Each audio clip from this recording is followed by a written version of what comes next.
John Bruton is the former Taoiseach, the Prime Minister of Ireland, and he joins us now from Dublin.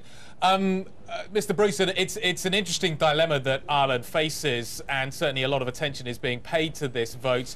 But the interesting thing is that even if Ireland votes no, it's going to have no impact on the fiscal treaty. There just seems to be downside for Ireland with a no vote. Yes, the fiscal treaty will come into effect once 12 of the 17 Eurozone member states have ratified it, and there's no doubt that the remaining 16 will ratify it. If Ireland were to vote no, that would mean, according to the terms of the fiscal treaty, that we wouldn't be eligible even to apply for the European Stability Mechanism, which is the new permanent fund that would be available.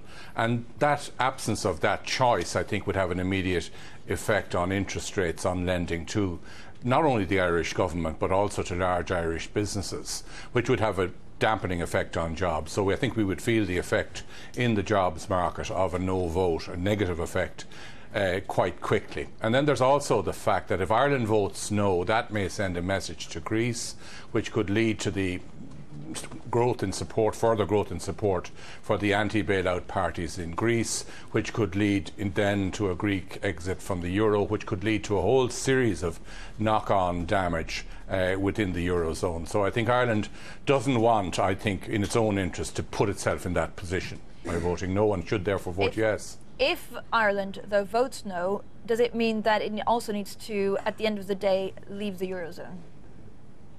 No, I don't think so.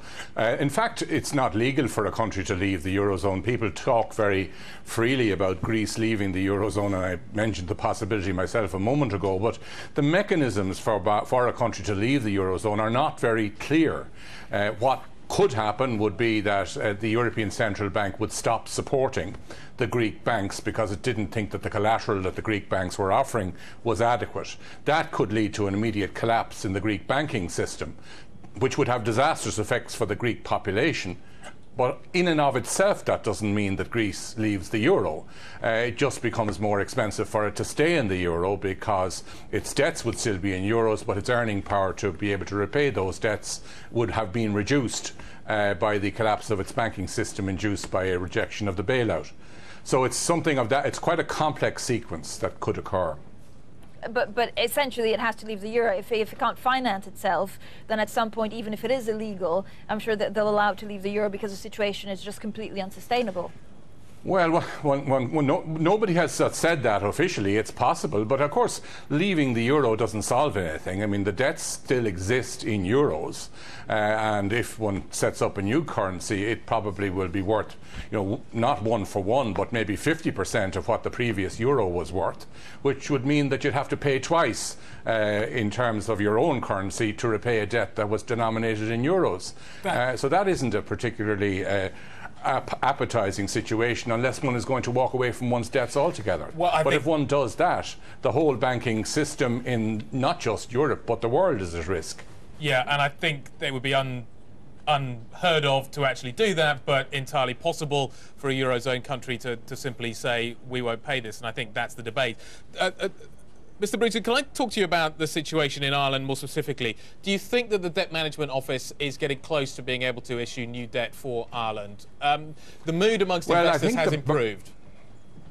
Yes, I mean, the markets are making a big distinction now between Ireland and the other countries, and with reason.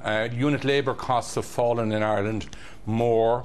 The construction industry has come down to a lower level. House prices are probably below the natural level that they should be at the moment in Ireland, whereas they're still above their natural level in Spain, and construction activity is even still above what's sustainable in Spain. So Ireland has made the adjustment, and the market is beginning to see that. So I think Ireland has a reasonable prospect of being able to re-enter the markets, but it would always be useful for us to know that at any given time we could apply for the ESM if we needed to, and that's what it's at stake in this referendum. If we vote yes, we will have that possibility. If we vote no, we won't.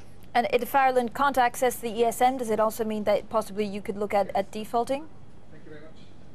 I think that's not in question. Ireland doesn't need to default. Ireland, indeed, has been the most attractive country in Europe as far as foreign direct investment is concerned. We've got our balance of payments now in order. We have a balance of payments surplus, whereas most of the other countries have a balance of payments deficit. So we're bringing in more money into Ireland than we're spending out of Ireland, which puts us in a very, very good position to be able to meet our obligations. And for a country that is so dependent on foreign direct investment, even mention that word is utterly foolish. It's not a possibility, it's not a likelihood, and it's not necessary. It's an interesting debate at the moment we're having surrounding Spain and how it deals with its property debate, its property problems. You've experienced NAMA. Did NAMA work? Is NAMA working? Will it repay the money? Will the Irish taxpayer get the money back? And do you think it is the right model for Spain? I think certainly others who have the same problem that Ireland has and Spain does should come and look at how NAMA has worked. A lot of people criticise it. It has taken a lot of bad debts off the hands of the banks with the intention of allowing the banks to get back into normal banking business. It has been disposing of those relatively slowly, but on the other hand, it is possibly waiting for the market to reach a floor and begin to rise again before it disposes of property, so it doesn't want to be accused of selling assets that now belong to the taxpayer for less than they're worth. So there's always a balance to be struck here, but it has, if you like, relieved the banks of some of their responsibilities for their own mistakes, enabling them to slim down and get on with banking. Now, there are some people who are criticising the banks for being insufficiently adequate in offering credit to small businesses, and that could be construed as an indirect criticism of the Irish model. On the other hand, we have, as I said earlier, got our house prices and our property prices down to their natural floor and possibly even below it. So we have made the adjustment, which gives us a platform for growth. Spain, in some senses, has not yet made the adjustment, either in labour costs or property prices or construction activity. Mr. Bruton, what are the chances of Spain needing a bailout very soon? Well, it's not one that I could really judge. Clearly, what Spain needs is confidence and time. Whether it needs some injection of confidence from Europe as a whole is a matter to be judged. I would make the point, though, that Spain's export performance is pretty good. It's a good deal better, say, than France's or Italy's. Spain has bounced back in that area. So there is a reasonably solid basis for investing in Spain. And overall, if Spain needs a bailout, talk to me through your worst case scenario at the moment. It's something that we kind of like to get a feel of. If Spain were to ask a bailout, what does it mean for Irish borrowing costs? Well, I think it would have some. If Spain needs a bailout, it will have a negative effect for everybody, and everybody in Europe, on the principle of solidarity, will have to contribute to that. So it's not a good scenario at all. On the other hand, as I've explained, Ireland is in a relatively stronger position now than it was even a year ago to be able to ride through that storm.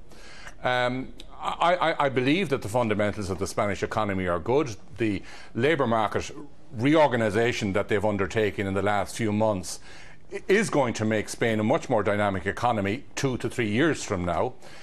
And Spain needs perhaps 2 to 3 years for the full effect of those reforms to be given a chance to work and for them to enable Spain to resume a growth path. That's why perhaps it would be wise for Europe to buy some time here. Is there a concern that actually things and events can unfold and unravel very quickly? If we were to see a Greek exit or a Spanish bailout, then it would take a lot of countries down with them.